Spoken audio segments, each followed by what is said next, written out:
श्री तुलसी स्तोत्रम।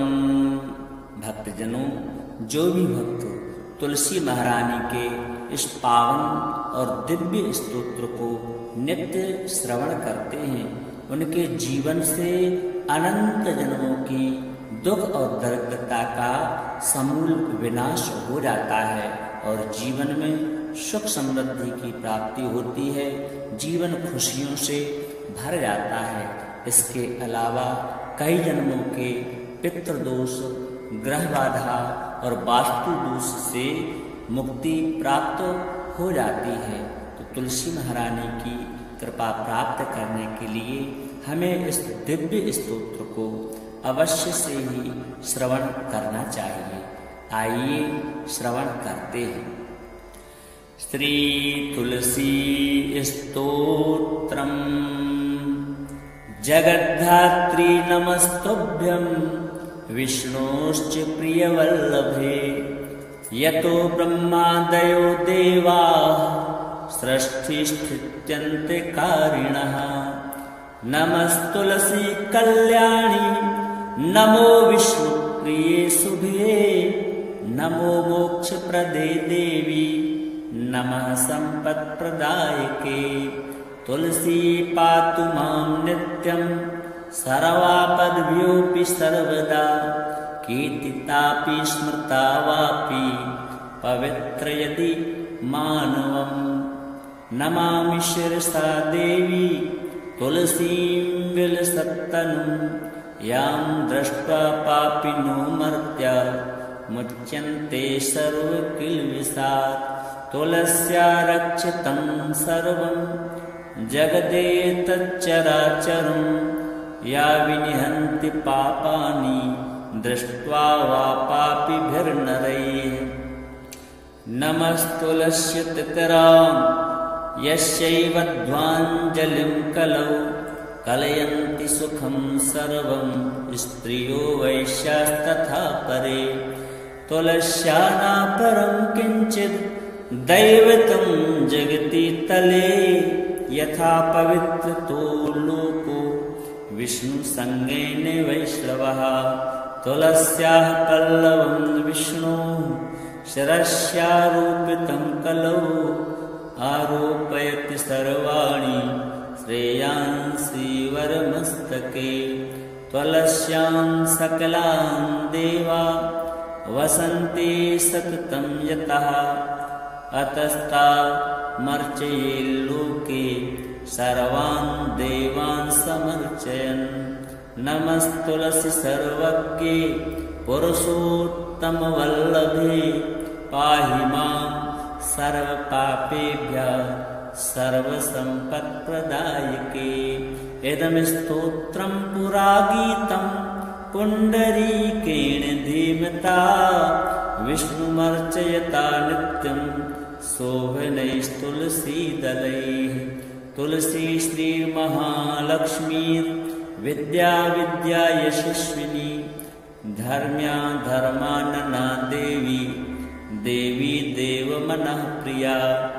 लक्ष्मी प्रिय सखी देवी, द्यौर्भूमिरचलाचला, षोडशैतानि नामानि तुलस्याः कीर्तयन् नरः। लभते सुतरां भक्तिम् अन्ते विष्णुपदं लभेत्। तुलसी भूर्महालक्ष्मी पद्मिनी श्री हरिप्रिया। तुलसी श्री सखी शुभे, पापहारिणी पुण्यदे। नमस्ते नारदनुते, नारायण मनः प्रिये। जगद्धात्री नमस्तुभ्यं विष्णोश्च प्रियवल्लभे, यतो ब्रह्मादयो देवाः सृष्टिस्थित्यन्त्यकारिणः। नमस्तुलसी कल्याणी, नमो विष्णुप्रिये शुभे, नमो मोक्षप्रदे देवी, नमः सम्पत्प्रदायके। तुलसी पातु मां नित्यं सर्वापद्भ्योऽपि सर्वदा, कीर्तितापि स्मृता वापि पवित्रयति मानवम्। नमामि शिरसा देवी तुलसीं विलसत्तनुं यां दृष्ट्वा पापिनो मर्त्या मुच्यन्ते सर्वकिल्बिषात् तुलस्या रक्षितं सर्वं जगदेतच्चराचरं या विनिहन्ति पापानि दृष्ट्वा वा पापिभिर्नरैः नमस्तुलस्यतितरां यस्यैवध्वाञ्जलिं कलौ कलयन्ति सुखं सर्वं स्त्रियो वैश्यास्तथा परे तुलस्या नापरं किञ्चित् दैवतं जगति तले यथा पवित्रतो लोको विष्णुसङ्गेन वैष्णवः तुलस्याः पल्लवं विष्णोः शिरस्यारोपितं कलौ आरोपयति सर्वाणि श्रेयांसि वरमस्तके तुलस्यां सकलां देवा वसन्ति सततं यतः अतस्तामर्चये लोके सर्वान् देवान् समर्चयन् नमस्तुलसी सर्वज्ञे पुरुषोत्तमवल्लभे पाहि मां सर्वपापेभ्यः सर्वसम्पत्प्रदायके इदं स्तोत्रं पुरा गीतं पुण्डरीकेण धीमता विष्णुमर्चयता नित्यं शोभनैस्तुलसीदलैः तुलसी श्रीमहालक्ष्मीर्विद्या विद्या यशस्विनी धर्म्या धर्मानना देवी देवी देवमनः प्रिया लक्ष्मी प्रिय सखी देवी द्यौर्भूमिरचलाचला षोडशैतानि नामानि तुलस्याः तृतीयं नरः लभते सुतरां भक्तिम् अन्ते विष्णुपदं लभेत् तुलसी भूर्महालक्ष्मी पद्मिनी श्री हरिप्रिया तुलसी श्री सखी शुभे पापहारिणी पुण्यदे नमस्ते नारदनुते नारायण मनः प्रिये जगद्धात्री नमस्तुभ्यं विष्णोश्च प्रियवल्लभे यतो ब्रह्मादयो देवाः सृष्टिस्थित्यन्त्यकारिणः नमस्तुलसी कल्याणी नमो विष्णुप्रिये शुभे नमो मोक्षप्रदे देवी नमः सम्पत्प्रदायके तुलसी पातु मां नित्यं सर्वापद्भ्योऽपि सर्वदा कीर्तितापि स्मृता वापि पवित्र यदि मानवम् नमामि शिरसा देवी तुलसीं विलसत्तनुं यां दृष्ट्वा पापिनो मर्त्या मुच्यन्ते सर्वकिल्बिषात् तुलस्या रक्षितं सर्वं जगदेतच्चराचरं या विनिहन्ति पापानि दृष्ट्वा वा पापिभिर्नरैः नमस्तुलस्यतितरां यस्यैवध्वाञ्जलिं कलौ कलयन्ति सुखं सर्वं स्त्रियो वैश्यास्तथा परे तुलस्या नापरं किञ्चित् दैवतं जगति तले यथा पवित्रतो लोको विष्णुसङ्गेन वैष्णवः तुलस्याः पल्लवं विष्णोः शिरस्यारोपितं कलौ आरोपयति सर्वाणि श्रेयांसि वरमस्तके तुलस्यां सकलां देवा वसन्ति सततं यतः अतस्तामर्चये लोके सर्वान् देवान् समर्चयन् नमस्तुलसी सर्वज्ञे पुरुषोत्तमवल्लभे पाहि मां सर्वपापेभ्यः सर्वसम्पत्प्रदायके इदं स्तोत्रं पुरा गीतं पुण्डरीकेण धीमता विष्णुमर्चयता नित्यं शोभनैस्तुलसीदलैः। तुलसी श्रीमहालक्ष्मीर्विद्या विद्या यशस्विनी धर्म्या धर्मानना देवी देवी देवमनः प्रिया। लक्ष्मी प्रिय सखी देवी द्यौर्भूमिरचलाचला षोडशैतानि नामानि तुलस्याः कृत्यं नरः। लभते सुतरां भक्तिम् अन्ते विष्णुपदं लभेत्। तुलसी भूर्महालक्ष्मी पद्मिनी श्री हरिप्रिया। तुलसी श्री सखी शुभे पापहारिणी पुण्यदे नमस्ते नारदनुते नारायण मनः प्रिये।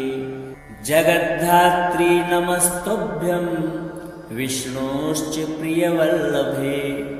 यतो ब्रह्मादयो देवाः सृष्टिस्थित्यन्त्यकारिणः। नमस्तुलसी कल्याणी नमो विष्णुप्रिये शुभे। नमो मोक्षप्रदे देवी नमः सम्पत्प्रदायके। तुलसी पातु मां नित्यं सर्वापद्भ्योऽपि सर्वदा। कीर्तितापि स्मृता वापि पवित्रयदि मानवम्। नमामि शिरसा देवी तुलसीं विलसत्तनुं। यां दृष्ट्वा पापिनो मर्त्या मुच्यन्ते सर्वकिल्बिषात्। तुलस्या रक्षितं सर्वं जगदेतच्चराचरं। या विनिहन्ति पापानि दृष्ट्वा वा पापिभिर्नरैः। नमस्तुलस्य तितरां यस्यैव ध्वाञ्जलिं कलौ। कलयन्ति सुखं सर्वं स्त्रियो वैश्यास्तथा परे। तुलस्या नापरं किञ्चित् दैवतं जगति तले। यथा पवित्रतो लोको विष्णुसङ्गेन वैष्णवः। तुलस्याः पल्लवं विष्णोः शिरस्यारोपितं कलौ। आरोपयति सर्वाणि श्रेयांसि वरमस्तके। तुलस्यां सकलां देवा वसन्ति सततं यतः। अतस्तामर्चये लोके सर्वान् देवान् समर्चयन्। नमस्तुलसी सर्वज्ञे पुरुषोत्तमवल्लभे। पाहि मां सर्वपापेभ्यः सर्वसम्पत्प्रदायके। इदं स्तोत्रं पुरा गीतं पुण्डरीकेण धीमता। विष्णुमर्चयता नित्यं शोभनैस्तुलसीदलैः। तुलसी श्रीमहालक्ष्मीर्विद्या विद्या यशस्विनी धर्म्या धर्मानना देवी देवी देवमनः प्रिया। लक्ष्मी प्रिय सखी देवी द्यौर्भूमिरचलाचला षोडशैतानि नामानि तुलस्याः कृत्यं नरः। लभते सुतरां भक्तिम् अन्ते विष्णुपदं लभेत्। तुलसी भूर्महालक्ष्मी पद्मिनी श्री हरिप्रिया। तुलसी श्री सखी शुभे पापहारिणी पुण्यदे नमस्ते नारदनुते नारायण मनः प्रिये। जगद्धात्री नमस्तुभ्यं विष्णोश्च प्रियवल्लभे। यतो ब्रह्मादयो देवाः सृष्टिस्थित्यन्त्यकारिणः। नमस्तुलसी कल्याणी नमो विष्णुप्रिये शुभे। नमो मोक्षप्रदे देवी नमः सम्पत्प्रदायके। तुलसी पातु मां नित्यं सर्वापद्भ्योऽपि सर्वदा। कीर्तितापि स्मृता वापि पवित्रयति मानवम्। नमामि शिरसा देवी तुलसीं विलसत्तनुं यां दृष्ट्वा पापिनो मर्त्या मुच्यन्ते सर्वकिल्बिषात् तुलस्या रक्षितं सर्वं जगदेतच्चराचरं या विनिहन्ति पापानि दृष्ट्वा वा पापिभिर्नरैः नमस्तुलस्यतितरां यस्यैव ध्वाञ्जलिं कलौ कलयन्ति सुखं सर्वं स्त्रियो वैश्यास्तथा परे तुलस्या नापरं किञ्चित् दैवतं जगति तले यथा पवित्रतो लोको विष्णुसङ्गेन वैष्णवः तुलस्याः पल्लवं विष्णोः शिरस्यारोपितं कलौ आरोपयति सर्वाणि श्रेयांसि वरमस्तके तुलस्यां सकलां देवा वसन्ति सततं यतः अतस्तामर्चये लोके सर्वान् देवान् समर्चयन् नमस्तुलसी सर्वज्ञे पुरुषोत्तमवल्लभे पाहि मां सर्वपापेभ्यः सर्वसम्पत्प्रदायके इदं स्तोत्रं पुरा गीतं पुण्डरीकेण धीमता विष्णुमर्चयता नित्यं शोभनैस्तुलसीदलैः तुलसी श्रीमहालक्ष्मीर्विद्या विद्या यशस्विनी धर्म्या धर्मानना देवी देवी देवमनःप्रिया लक्ष्मी प्रियसखी देवी द्यौर्भूमिरचलाचला षोडशैतानि नामानि तुलस्याः कीर्तयन् नरः लभते सुतरां भक्तिम् अन्ते विष्णुपदं लभेत् तुलसी भूर्महालक्ष्मी पद्मिनी श्रीहरिप्रिया तुलसी श्रीसखी शुभे पापहारिणी पुण्यदे नमस्ते नारदनुते नारायण मनः प्रिये जगद्धात्री नमस्तुभ्यं विष्णोश्च प्रियवल्लभे यतो ब्रह्मादयो देवाः सृष्टिस्थित्यन्त्यकारिणः नमस्तुलसी कल्याणी नमो विष्णुप्रिये शुभे नमो मोक्षप्रदे देवी नमः सम्पत्प्रदायके तुलसी पातु मां नित्यं सर्वापद्भ्योऽपि सर्वदा कीर्तितापि स्मृता वापि पवित्रयति मानवं नमामि शिरसा देवी तुलसीं विलसत्तनुं यां दृष्ट्वा पापिनो मर्त्या मुच्यन्ते सर्वकिल्बिषात् तुलस्या रक्षितं सर्वं जगदेतच्चराचरं या विनिहन्ति पापानि दृष्ट्वा वा पापिभिर्नरैः नमस्तुलस्यतितरां यस्यैव ध्वाञ्जलिं कलौ कलयन्ति सुखं सर्वं स्त्रियो वैश्यास्तथा परे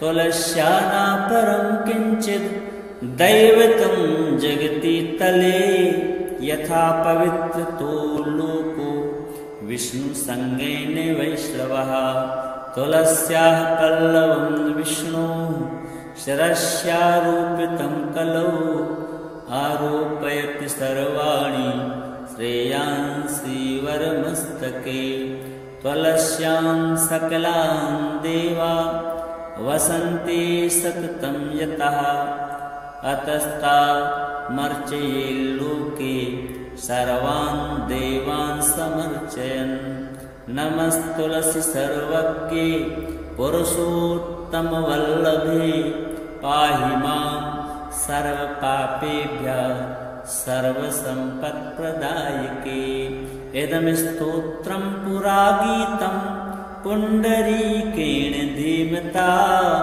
विष्णुमर्चयता नित्यं शोभनैस्तुलसीदलैः तुलसी श्रीमहालक्ष्मीर्विद्या विद्या यशस्विनी धर्म्या धर्मानना देवी देवी देवमनः प्रिया लक्ष्मी प्रिय सखी देवी द्यौर्भूमिरचलाचला षोडशैतानि नामानि तुलस्याः कृत्यं नरः लभते सुतरां भक्तिम् अन्ते विष्णुपदं लभेत् तुलसी भूर्महालक्ष्मी पद्मिनी श्री हरिप्रिया तुलसी श्री सखी शुभे पापहारिणी पुण्यदे नमस्ते नारदनुते नारायण मनः प्रिये जगद्धात्री नमस्तुभ्यं विष्णोश्च प्रियवल्लभे यतो ब्रह्मादयो देवाः सृष्टिस्थित्यन्त्यकारिणः नमस्तुलसी कल्याणी नमो विष्णुप्रिये शुभे नमो मोक्षप्रदे देवी नमः सम्पत्प्रदायके तुलसी पातु मां नित्यं सर्वापद्भ्योऽपि सर्वदा कीर्तितापि स्मृता वापि पवित्र यदि मानवं नमामि शिरसा देवी तुलसीं विलसत्तनुं यां दृष्ट्वा पापिनो मर्त्या मुच्यन्ते सर्वकिल्बिषात् तुलस्या रक्षितं सर्वं जगदेतच्चराचरं या विनिहन्ति पापानि दृष्ट्वा वा पापिभिर्नरैः नमस्तुलस्यतितरां यस्यैव ध्वाञ्जलिं कलौ कलयन्ति सुखं सर्वं स्त्रियो वैश्यास्तथा परे तुलस्या नापरं किञ्चित् दैवतं जगति तले यथा पवित्रतो लोको विष्णुसङ्गेन वैष्णवः तुलस्याः पल्लवं विष्णोः शिरस्यारोपितं कलौ आरोपयति सर्वाणि श्रेयांसि वरमस्तके तुलस्यां सकलां देवा वसन्ति सततं यतः अतस्तामर्चये लोके सर्वान् देवान् समर्चयन् नमस्तुलसी सर्वज्ञे पुरुषोत्तमवल्लभे पाहि मां सर्वपापेभ्यः सर्वसम्पत्प्रदायके इदं स्तोत्रं पुरा गीतं पुण्डरीकेण धीमता विष्णुमर्चयता नित्यं शोभनैस्तुलसीदलैः तुलसी श्रीमहालक्ष्मीर्विद्या विद्या यशस्विनी धर्म्या धर्मानना देवी देवी देवमनः प्रिया लक्ष्मी प्रिय सखी देवी द्यौर्भूमिरचलाचला षोडशैतानि नामानि तुलस्याः कृत्यं नरः लभते सुतरां भक्तिम् अन्ते विष्णुपदं लभेत् तुलसी भूर्महालक्ष्मी पद्मिनी श्री हरिप्रिया तुलसी श्री सखी शुभे पापहारिणी पुण्यदे नमस्ते नारदनुते नारायण मनः प्रिये जगद्धात्री नमस्तुभ्यं विष्णोश्च प्रियवल्लभे यतो ब्रह्मादयो देवाः सृष्टिस्थित्यन्त्यकारिणः नमस्तुलसी कल्याणी नमो विष्णुप्रिये शुभे नमो मोक्षप्रदे देवी नमः सम्पत्प्रदायके तुलसी पातु मां नित्यं सर्वापद्भ्योऽपि सर्वदा कीर्तितापि स्मृता वापि पवित्र यदि मानवं नमामि शिरसा देवी तुलसीं विलसत्तनुं यां दृष्ट्वा पापिनो मर्त्या मुच्यन्ते सर्वकिल्बिषात् तुलस्या रक्षितं सर्वं जगदेतच्चराचरं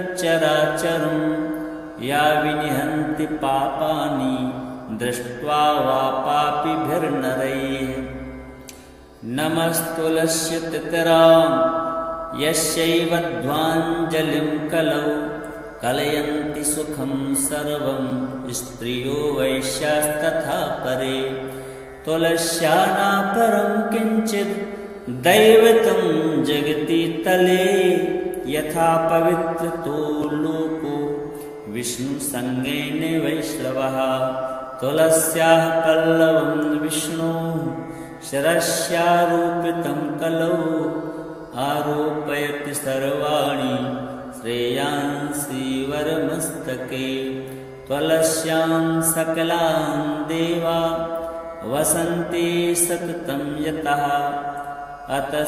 अतस्तामर्चये लोके सर्वान् देवान् समर्चयन् नमस्तुलसी सर्वज्ञे पुरुषोत्तमवल्लभे पाहि मां सर्वपापेभ्यः सर्वसम्पत्प्रदायके इदं स्तोत्रं पुरा गीतं पुण्डरीकेण धीमता विष्णुमर्चयता नित्यं शोभनैस्तुलसीदलैः तुलसी श्रीमहालक्ष्मीर्विद्या विद्या यशस्विनी धर्म्या धर्मानना देवी देवी देवमनः प्रिया लक्ष्मी प्रिय सखी देवी द्यौर्भूमिरचलाचला षोडशैतानि नामानि तुलस्याः कृत्यं नरः लभते सुतरां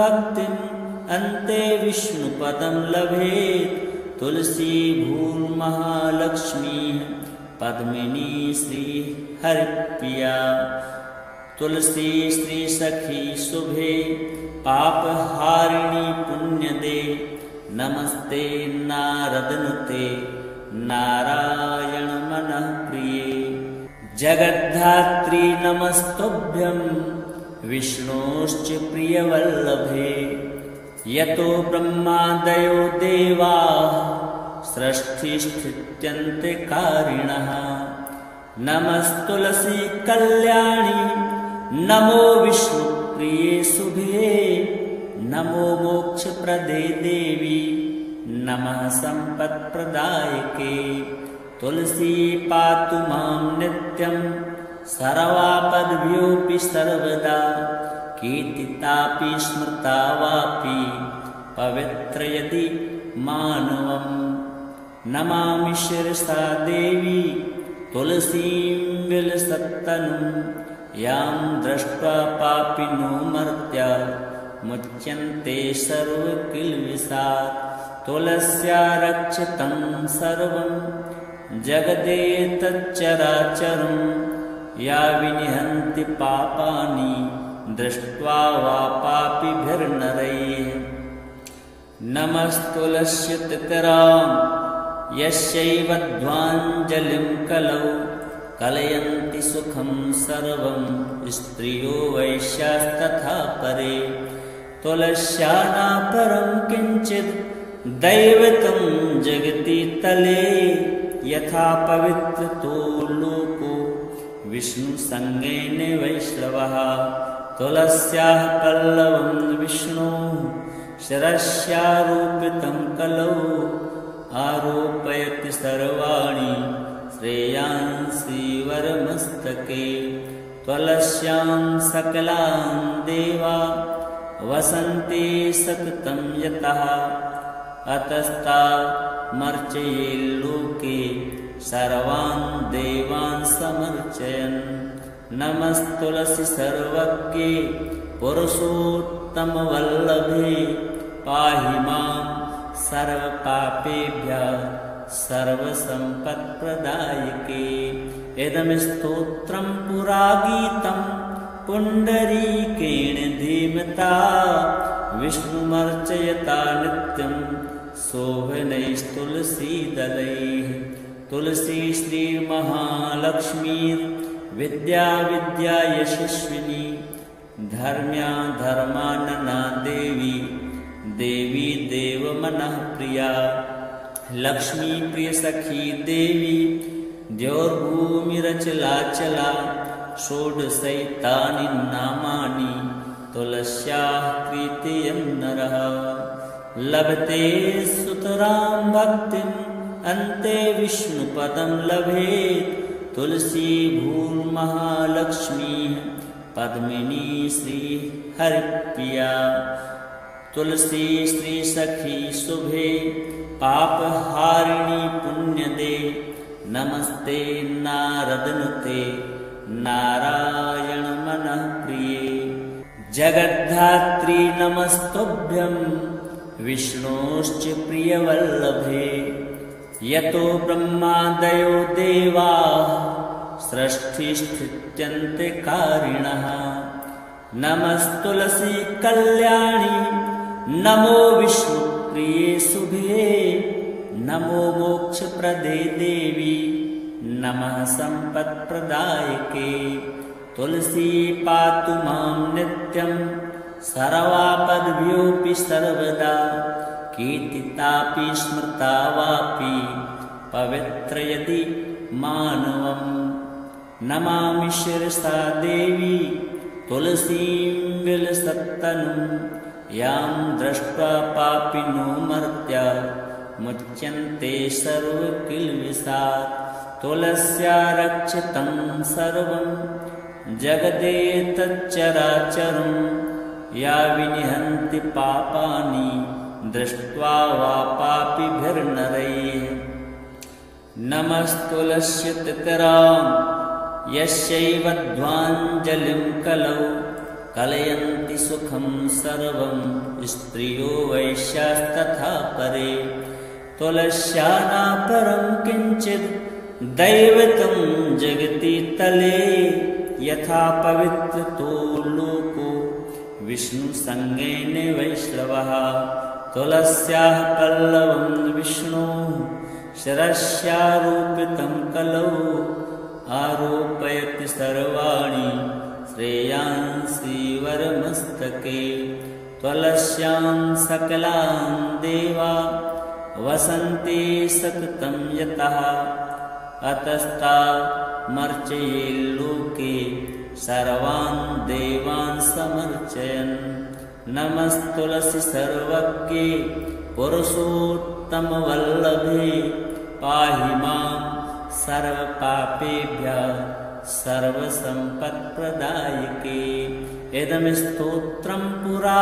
गीतं पुण्डरीकेण धीमता विष्णुमर्चयता नित्यं शोभनैस्तुलसीदलैः तुलसी श्रीर्महालक्ष्मीर्विद्या विद्या यशस्विनी धर्म्या धर्मानना देवी देवी देवमनः प्रिया लक्ष्मी प्रिय सखी देवी द्यौर्भूमिरचलाचला षोडशैतानि नामानि तुलस्याः तृतीयं नरः लभते सुतरां भक्तिम् अन्ते विष्णुपदं लभेत् तुलसी भूर्महालक्ष्मी पद्मिनी श्री हरिप्रिया तुलसी श्री सखी शुभे पापहारिणी पुण्यदे नमस्ते नारदनुते